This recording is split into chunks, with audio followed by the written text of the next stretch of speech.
Hello everyone, my name is Alika balqis from 11 Science 1. Here I will explain to you why earthquakes are hard to predict. In 132 CE, Chinese polymath Zhang Hong presented the Han court with his latest invention. This large face, he claimed, could tell them whenever an earthquake occurred in their kingdom, including the direction they should send aid. The court was somewhat skeptical, especially when the device triggered on seemingly quiet afternoon. But when messengers came for help days later, their doubts turned to gratitude.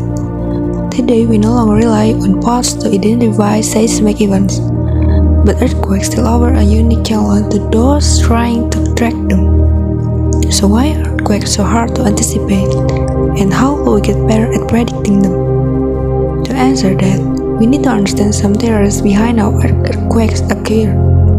Earth's crust is made from several vast, jagged slabs of rock, called tectonic plates, each riding on a hot, partially molten layer on Earth's mantle. This causes the plates to spread very slowly, at anywhere from 1 to 20 centimeters per year. But these tiny movements are powerful enough to cause deep cracks in the interacting plates. And in unstable zones, the intensifying pressure may ultimately trigger an earthquake. It's hard enough to monitor these minuscule movements, but the factors that turn shifts into seismic events are far more varied. Different fault lines juxtapose different rocks, some of which are stronger or weaker under pressure. Diverse rock also react differently to friction and high temperatures. Some partially made and chemical lubricating fluids made of superheated minerals that reduce fault line friction, but some are left dry, prone to dangerous buildup of pressure, and all these faults are subject to varying gravitational force, as well as the current of hot rocks moving throughout Earth's mantle. So which of these hidden variables should we be analyzing, and how do they fit into our growing prediction toolkit? Because some of these forces occur at largely constant rates, the behavior of the plates is somewhat cyclical. Today, many of our most reliable clues come from long-term forecasting, related to when and where earthquakes have previously occurred. At the scale of millennia, this allows us to make predictions about when highly active faults, like the San Andreas, are overdue for a massive earthquake. But due to the many variables involved, these methods can only predict very loose time frames. To predict more imminent events, researchers have investigated the vibration Earth elicited before a quake. Geologists have long used seismometers to track and map this tiny shift in Earth's crust. And today, most smartphones are also capable of recording primary seismic waves. With a network of phones around the globe, scientists could potentially crowdsource a rich, detailed warning system that alerts people in coming quakes.